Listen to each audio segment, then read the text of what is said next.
What's up, boys? Tomorrow, as I'm recording this, is the start of the 2024 NFL Draft, and I am super excited for it, just like a lot of other people are. This is a super top-heavy talent class, and one of the more fun draft classes we've seen since 2021 with Jamar Chase and Penei Sewell and all those guys going within the top 10.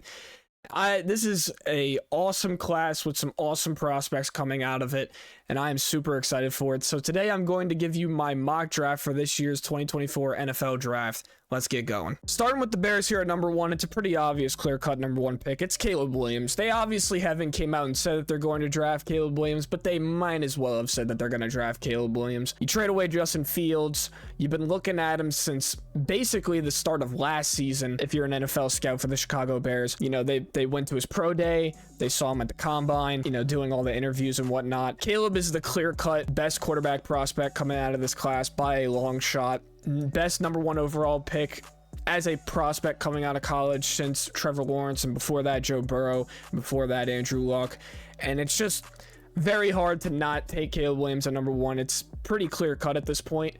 I think the Bears are getting a great pick here and have the potential to have their franchise guy finally in basically decades. And then you come down to number 2, and let me tell you, this pick is the talk of the town right now for everyone and their granddad, because the Commanders are in a really tough situation. Are they going to go Drake May? Are they going to go Jaden Daniels? And no one knows. It is all but certain that we don't know what quarterback's going here at number 2. The odds just jumped up in Jaden Daniels' favor by a lot. I think it's at minus 600 now for Jaden Daniels to go at number 2. Adam Peters has basically come out and said that there's not going to be a trade up at all. They're not trading down. They're going to stick and pick for sure. So you just have to decide at that point, which quarterback are the Commanders going to take? Which quarterback do you like better? Do you like Drake May better, or do you like Jaden Daniels better? And both of them have their pros and cons, obviously. You look at Jaden Daniels, it's basically a seamless fit with Cliff Kingsbury and how that LSU offense ran in the 2023 season. You know, Jaden Daniels very good at passing outside the numbers, ran a lot of go streaks, ran a lot of, you know, down the field deep balls. Jaden Daniels has a great arm down the field. You know, Malik Neighbors, obviously, getting him downfield was a big part of LSU's offense. It's almost a seamless fit for what the Commanders want to do offensively.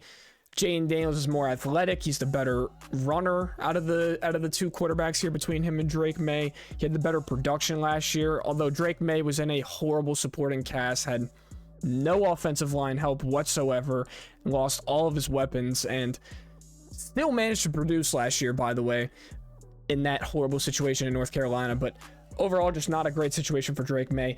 Jaden Daniels did have the better situation. Obviously, we saw how that went.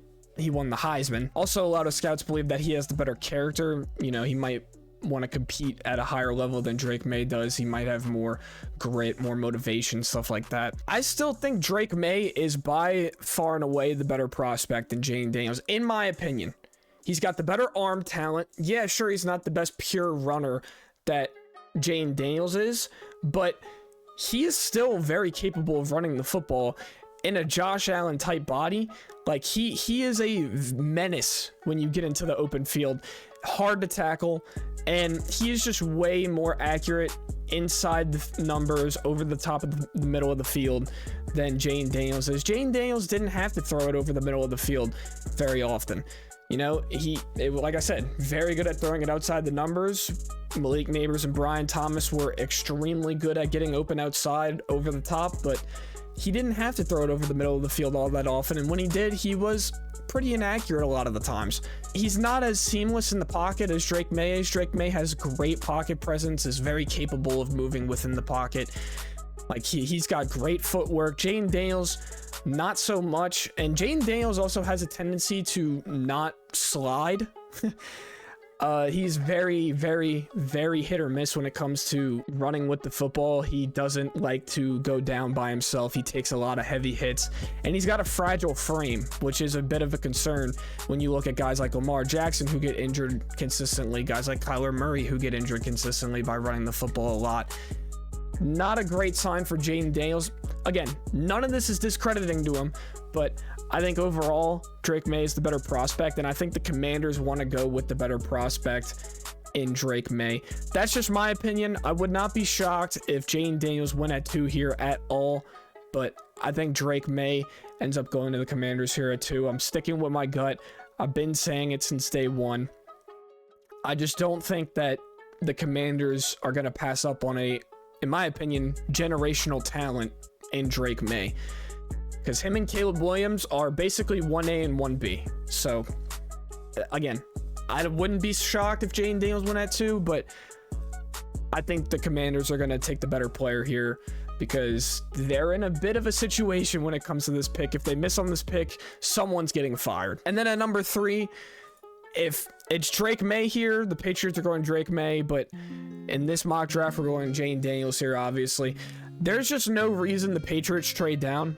I know a lot of people have been saying, oh, the Patriots are going to trade down with the Vikings, and the Vikings are going to take Drake May, or, you know, they're going to trade down maybe just a couple spots with the Giants, and the Giants are going to trade Drake May, and I just don't see it happening. I think the Patriots need their franchise guy. I know they have a lot of holes on this team, and they could just go offense and go Marvin Harrison Jr. Some people are even saying that Joe Alt goes here and they take a tackle, which that would be a wild play by the Patriots if that was the case, but I just don't see the reason why you don't take your franchise guy in Jaden Daniels or Drake May, whoever it is, because it's way harder to find a quarterback of the future of these caliber talents than it is to find, you know, a tackle of that caliber talent or a receiver of that caliber talent. Like in this class specifically, it's a very deep tackle and wide receiver class, especially wide receiver. You're going to find some offensive firepower down the board that you're not worried about missing on those guys, but you're worried about missing on your franchise quarterback, so they take Jaden Daniels. At number 4 here, this is a potential trade-up spot with the Cardinals. Obviously, the Cardinals love trading down. Their GM, Monty Ozenfort, loves trading down. But I just think at the end of the day, at number 4, it's too much of an asking price. And Marvin Harrison Jr. fits the Cardinals' MO so much. The DeAndre Hopkins build, that's basically how they made it to the Super Bowl, is by drafting DeAndre Hopkins. And I think they're going to do the exact same thing.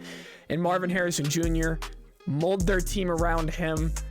They already have a pretty solid, underrated offense as it stands on the come up. And you get your wide receiver 1 with Marvin Harrison. I just don't see why the Cardinals wouldn't jump at that opportunity. Again, I do see this being a potential trade-up spot. It just depends on how desperate a team is on, you know, if they're able to compete right now. Like, if the Vikings really want to trade up this high to get their guy, I could see it happening, but I just don't think it will happen. I think it's too high for them to trade up to number 4. Now, at number 5 here with the Chargers, I am going to make the trade with the Vikings for them to go up and get JJ McCarthy, obviously. What is the asking price for this? It's going to be a lot, man. They're going to have to give up 11 and 23, most likely a first round next year, and potentially even a late round pick, like maybe 167 from Kansas City. They might do like a pick swap, like the Chargers give them 181. It's going to be a lot. We've seen what the price is for trading up for quarterbacks. This happened with Mitchell Trubisky with the Bears, happened with Trey Lance. It's going to be a lot of picks. I could even see it being like their future 3rd rounder, maybe even another 1st rounder, potentially even a player swap. Like maybe the Vikings trade, I don't know, like a KJ Osborne or something like that. They're going to trade a lot to get this pick, but at the end of the day, it's going to be worth it if you're the GM of the Vikings, because you go up and get your franchise guy in JJ McCarthy. And look, I get the gripes with JJ McCarthy, and I get that he's not all that great as a prospect coming out of this class, but he tested well. He's a winner. He's competitive, and he's going into arguably the best spot you could be at a rookie quarterback. The fact that you're going into an offense with one of the most underrated offensive lines in all of football, as well as Justin Jefferson as your wide receiver 1, Jordan Addison to cut the top off, and TJ Hawkinson as your safety blanket, you can't ask for more there. I mean, as well as a solid run game with a veteran running back and Cam Akers, there's just no reason being a rookie quarterback that you can't succeed. Kevin O'Connell, great head coach too. I think JJ McCarthy has a very real chance to be a great rookie coming out of this class. It's just a matter of, can he develop as a passer in the middle of the field with his accuracy, because his accuracy is a bit questionable at times, but he's great within the pocket. He feels pressure just like any other quarterback coming out of this class. And like I said, he is a super competitive guy. He's a super winner.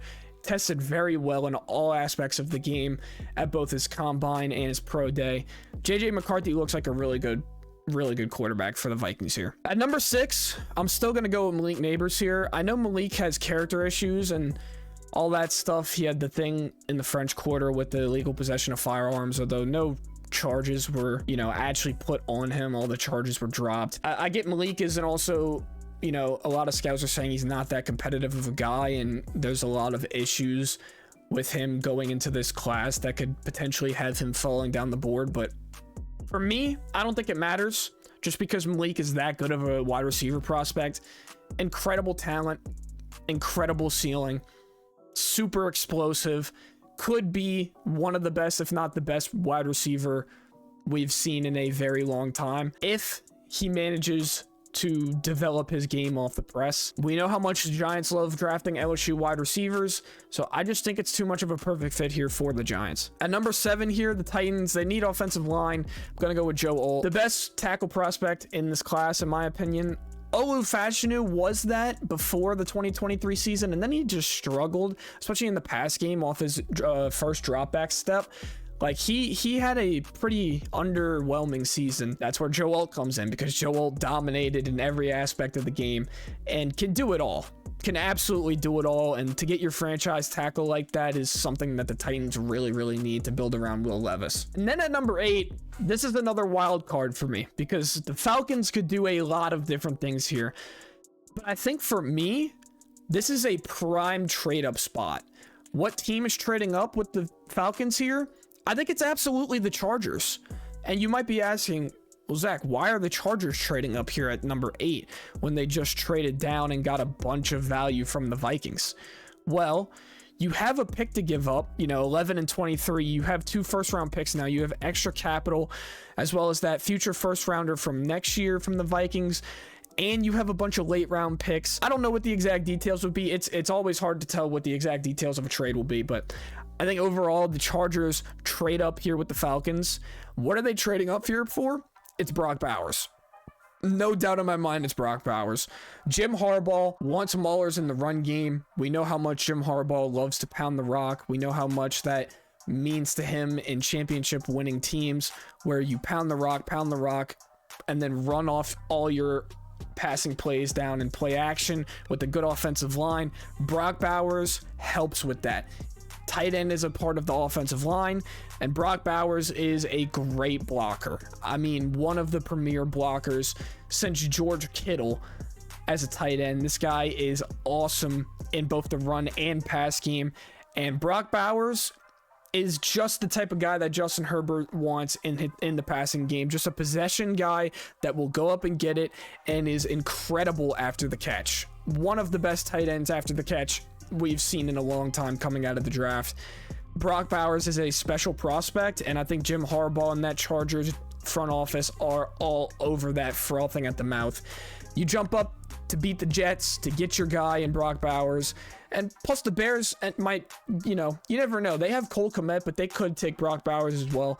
So you just want to make sure that no one else takes him, and you jump. It's only a couple spots, so Chargers take Brock Bowers. I kind of like it for them. And then at number 9 here, this is one of the toughest spots for me to pick for the Bears, because this is, again, another prime trade-up spot for the Bears where they don't have many picks. You look at the Bears picks here, they have 1 and 9, obviously, and then 2 other picks in the entire draft. No second-round pick.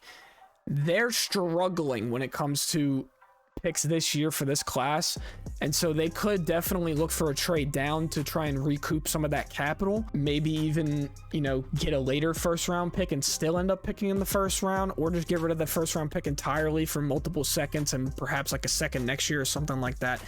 It's all possible with the Bears.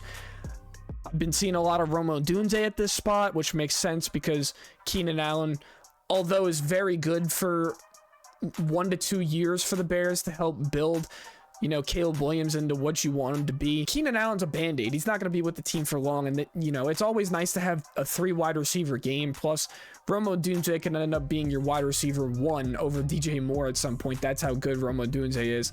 But having a future of DJ Moore and Rome Odunze as your wide receiver 1 and 2. It's a great 1-2 punch in the pass game. So I could definitely see Rome Odunze going here. But I think the Bears need defense. I think they need defense, especially edge. And I think for me, it's gotta be Jared Verse. I could definitely see Dallas Turner going here because I could definitely see Dallas Turner being the first edge off the board as it stands. But I think for me, it's going to be Jared Verse, the Bears here, simply because it's the better fit. Yes, the Bears run a 3-4 defense, and Dallas Turner is a plug-and-play edge rusher in the 3-4 that can play all 3 downs. He is very good in both the run and pass rush. But I don't think the Bears need more run support. Their run defense is already pretty solid as it stands, and you just want to get the better pass rusher. Jared Verse is the better pass rusher. He's got longer arms. He's got better moves in his bag coming off the line. He's got a wicked first step. And I think Jared Verse overall is just almost a seamless fit for the Bears and their defense and what they want to do. So I'm going to go with Jared Verse at 9 here. Then you got the Jets at number 10. Brock Bowers was stolen from you. You were looking for Brock Bowers for Aaron Rodgers to have a sick tight end to throw to, followed by, Garrett Wilson and Mike Williams. That'd be an awesome offense, by the way, if they did end up getting Brock Bowers. But obviously in this mock and how I think the draft is going to go, again, anything could happen in the draft, but in this mock particular and how I think it's going to go, Brock Bowers gets taken by the Chargers. So what does that mean for the Jets? It means nothing but offensive line. And I think Talisi Fuaga is the perfect fit for the Jets. Flexible at all spots, can play tackle, can play guard. Probably more of a guard. Will probably end up playing tackle for the Jets at some point. Talisi Fuaga, though, is definitely what the Jets desperately need. They are desperate for offensive line help to stay in line with the Aaron Rodgers plan. You don't want him getting sacked. He's incredible in the pass game, and Tyron Smith is just a band-aid. Just because you were able to get Tyron Smith in free agency doesn't mean that you're not going to draft offensive line. At the very worst, he's offensive line depth, but Tyron Smith gets hurt a lot. Talisi Fuaga is easily a starter. Who knows what's happening with Mekhi Becton. I don't even think they're going to re-sign him. I don't think any team's going to sign him. And he's just a plug-and-play starter for the Jets. And that's all that really comes down to it that the Jets really need. And then if you're the Falcons, man, you love the spot you're in now because you trade down, get a bunch of capital for next year, and you're still able to build on the weak spot of your team, which is the defense, and get your guy in Dallas Turner. I know everyone's saying Dallas Turner to the Falcons and people are tired of hearing it, but why not? It's a perfect fit for the Falcons. Again, it could be a lot of different things. You never know. They need corner. It's the NFL draft and anything could happen, but defensive-minded head coach now on a team that doesn't have any kind of pass rush, especially in a 3-4. Dallas Turner is just a perfect fit.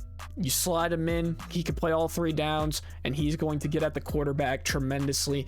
Helps in the run game as well, even though the Falcons' run defense is pretty solid. And then at number 12, again, one of the hardest teams to pick and mock for in this draft is the Broncos. But I'm going to have them trading down. You might be wondering who would be willing to trade up to this spot at number 12. It's the Rams for me. The Rams are very capable of doing it, very willing to do it. We know that the Rams aren't afraid to give up a couple things to go and get a guy like Matthew Stafford to go and win a Super Bowl. They're not afraid to not have picks because if you're a team like the Rams where you're in a good spot to compete as it stands, then who cares if you don't have future picks because of how good you are at drafting late round talent like Puka Nacua. Like, they have great player development. They have great scouts that are able to find great talent late in the drafts. The Rams are just one of the better teams at drafting, and that's why they're not afraid to go out and give up a couple things to go and get their guy. And here I think their guy is Laiatu Latu. If not the best edge coming out of this class regarding the health concerns, if he's able to clear the medicals and you're able to get past his injury history of him medically retiring from football for a year, Laiatu Latu's a beast. He is an absolute demon off the line. That dude can do it all. He is extremely fast, extremely twitchy, can play 3 downs. Now, granted, he might not do that anymore because of the injury history. The Rams don't need a 3-down guy. They just need a game wrecker on defense because their defense is bad, and Laiatu Latu is a game wrecker. They need edge desperately. I don't see why the Rams wouldn't do this. This seems like a perfect fit for them, in my opinion. At 13, the Raiders. They just need offensive line. The Raiders go with J.C. Latham here. Pretty self-explanatory. J.C. Latham, plug and play right tackle. The Raiders desperately need right tackle. Right tackle is a heavy position to need. The Raiders don't have that luxury. They need to build around the offensive line, and teams that are that desperate at offensive line are going to go out and get their guy. Just like the Saints here at 14. Again, desperate at offensive line. I think for the Saints here, it's for sure Olu Fashanu. I could see them going Amarius Mims, or if J.C. Latham falls to them at 14 and the Raiders pick someone else, they take J.C. Latham.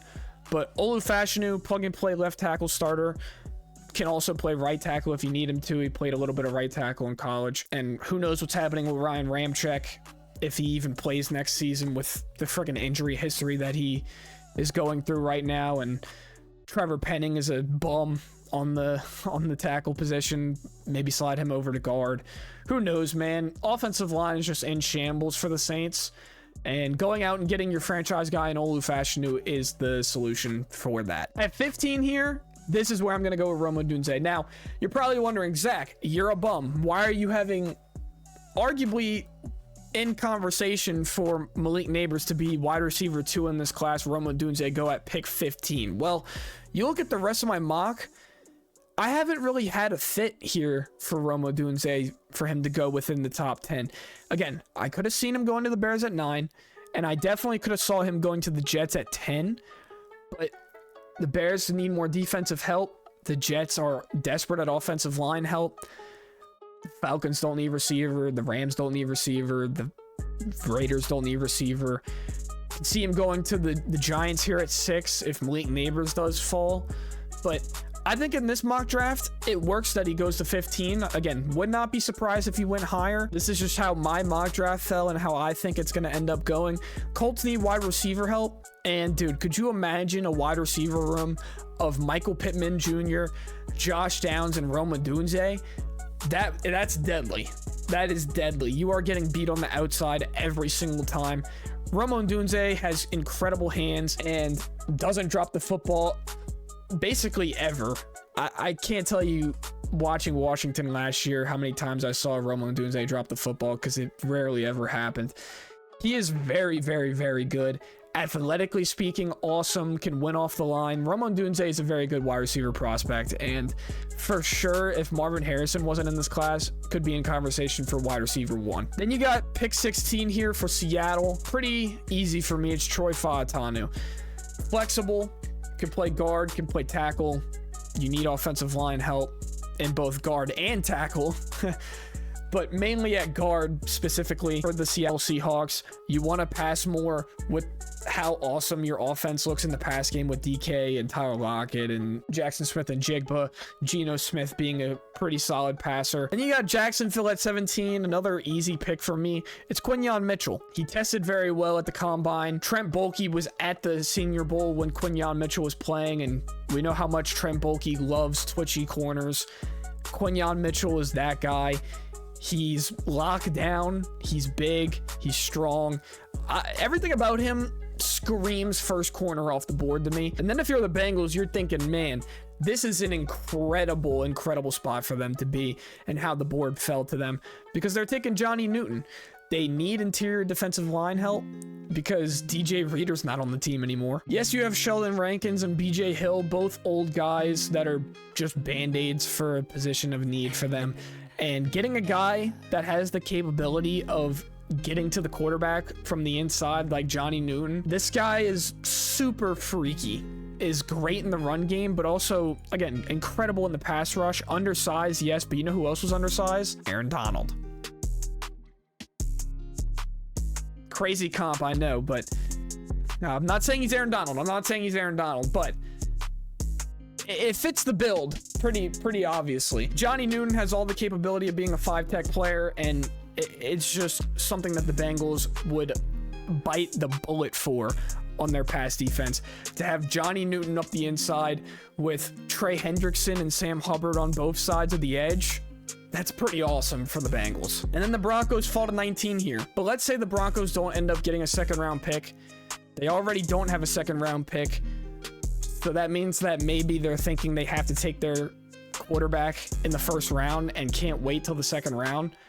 Because a lot of these guys are for sure going to be second round quarterbacks that are going to fall and not get drafted in the first round. But because you don't have a second round pick, maybe you have to reach and take them now in order to get your guy. And I think that's going to be Bo Nix. I think the Broncos do take quarterback. Do I think it's a smart decision? Probably not. The Broncos have a ton of holes and aren't a great football team as it stands. But they're not going to go into next season starting Zach Wilson or Jarrett Stidham. I firmly believe that. I don't care that they traded for Zach Wilson. It doesn't matter because Zach Wilson is not a starting caliber quarterback in the league as it stands. And I don't think he's going to be, Zach Wilson comeback player of the year type player like Geno Smith or whatever the case is with other guys that have done that in the past. He's just not. He's proven that he can't play at the pro level. He can't. He doesn't feel pressure. Doesn't get the ball out quick enough, makes bad reads all the time. Zach Wilson is not going to start for the Broncos. So that means that they're going to go out and get their quarterback this year in this draft. And because they don't have a second round pick, they can't wait till they take him in the first round. I think it's going to be Bo Nix. He's the most pro ready. Something I forgot to mention too while I'm editing this about Bo Nix being taken in the first round by the Broncos is that if a team feels that a quarterback has the caliber talent to be a first round pick, they don't have the luxury to wait until the second round to pick them. It's worth to still take a quarterback like that in the first round to get the fifth-year option on the guy, because then you don't have to, you can wait, don't have to pay or extend.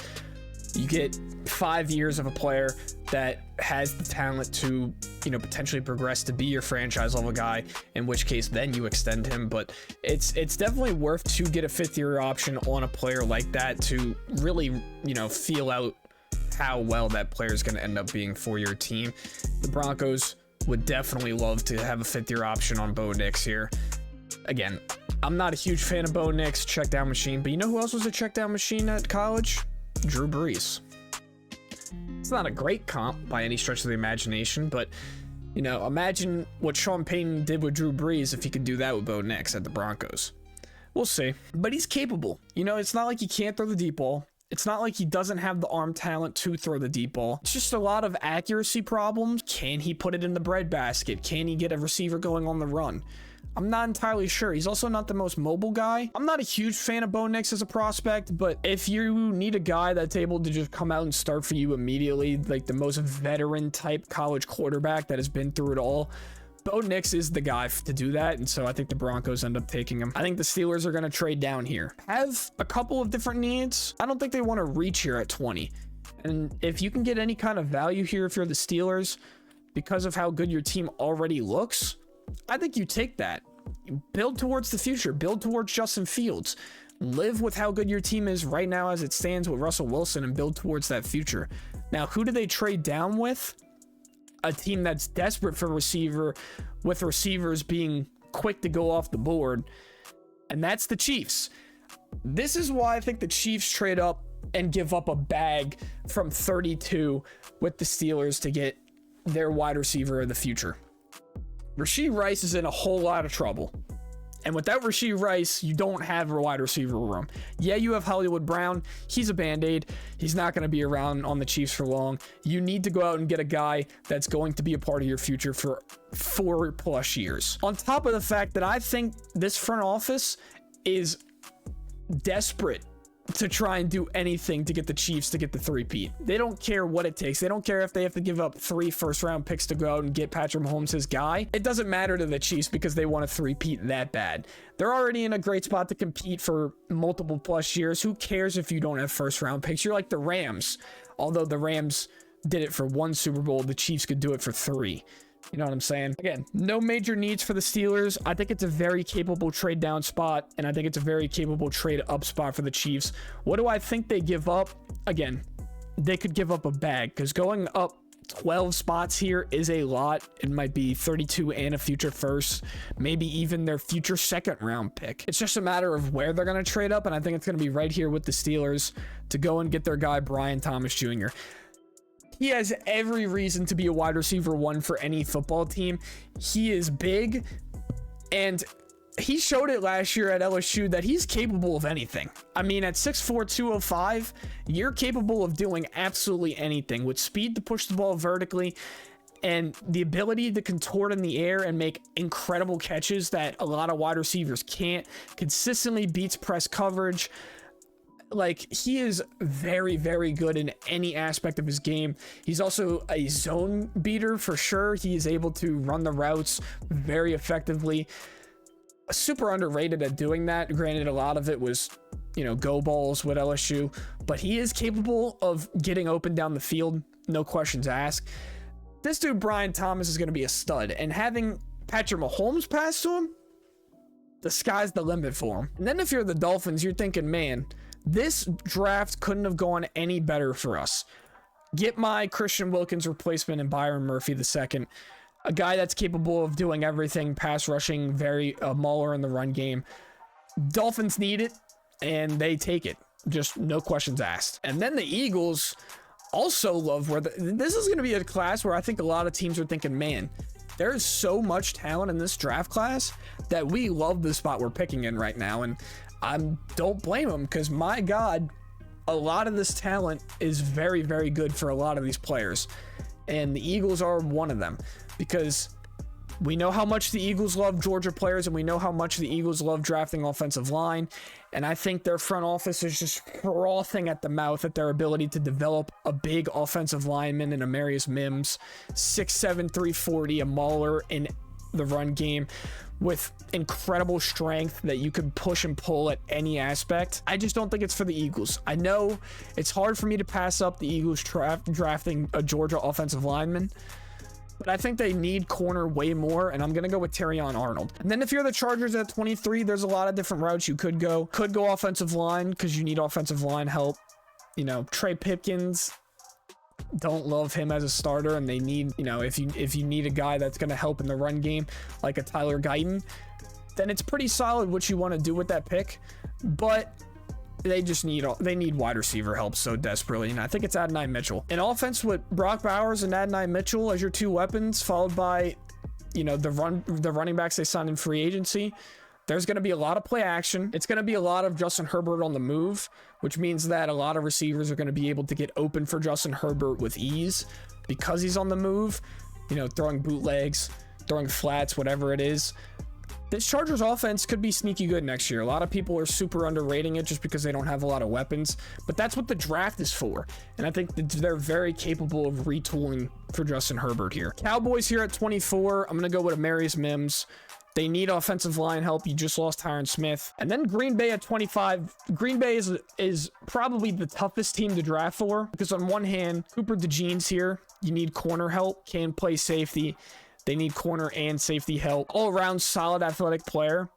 But the Packers don't draft like that. You know, this team could make a lot of different moves here that you just would never expect. Like, Darius Robinson is probably not a first round pick unless you're the Packers, because he screams Packers player to me. I could also see a guy like Marshawn Nealon being a Packer first round player that you wouldn't expect to go in the first round as it stands, because he is very, very underrated in the pass game because of how physical he is. He's a dominant bull rusher and has an underrated bag on him. He could definitely, you know, win off the line in his first step. Against weaker offensive linemen, he is pretty fast. Tested very well at the combine too. It's hard to pass up on those guys being first round picks for the Packers, but I'm going to stick with my gut. I'm going to go to Cooper DeJean. I think it's fairly certain that this guy just screams Packer to me. They would love to have him play safety for them. Then you got the Bucs here at 26. I don't think the Bucs stick and pick here. I think they trade down. What are they trading down for? You know, they don't have a lot of options here on the board that they are really looking for. They don't want to reach for guys because I think they're looking at one guy in specific, and that's Chop Robinson, to be alongside Kalijah Kancey on the edge, and they don't want to reach too far for him. So picking at 26 might be a little too much. What team do they trade with? I think it's the Lions. The Lions need corner.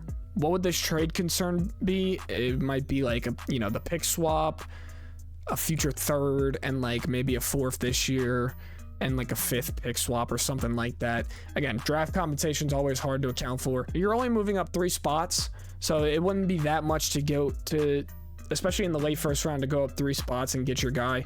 And the Lions, They need corner really bad, and I think that guy is Khalid McKinstry. I know he doesn't seem like a great fit for the Lions and what they want to do, but when you get a guy like Khalid McKinstry on the outside that can contest any wide receiver one in football, 6'1", 195, is very good in the zone coverage.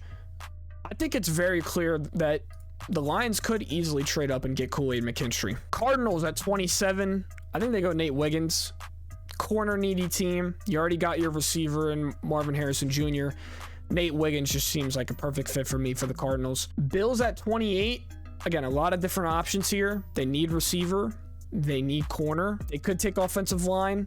Grant Barton's here, but I think it's just receiver for me. What receiver is that? I think it's Keon Coleman. Why do I think it's Keon Coleman here in the first round? He didn't have a great season last season. I get that for Florida State.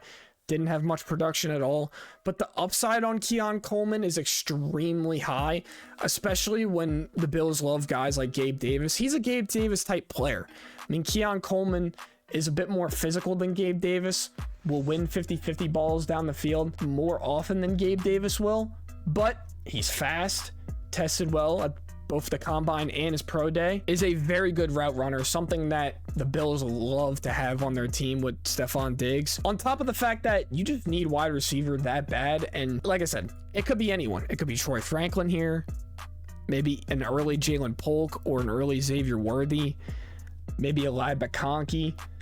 It's a lot of different options here for the Bills. They have their pick of the litter, but for me, I think it's got to be Keon Coleman just because I like that fit for the Bills. And then at pick 29, this is where the Bucs take Chop Robinson, the guy that they were already looking at for the entirety of this draft. They just didn't want to overreach for Chop, and having edge for the Bucs here is pinpoint crucial because they have no pass rush whatsoever. At 30, the Ravens for me are going to take Tyler Guyton. Just seems like a perfect fit for the Ravens. Same thing with the 49ers here at 31, taking Graham Barton. Those two offensive linemen scream Raven and 49er to me. 32 here, you got the Steelers. This is where they've fallen it perfectly for them because they take Jackson Powers Johnson. They need center help. What more could you ask for? If you like this video, be sure to like, comment, and subscribe, and I'll catch you all on the next one. Peace.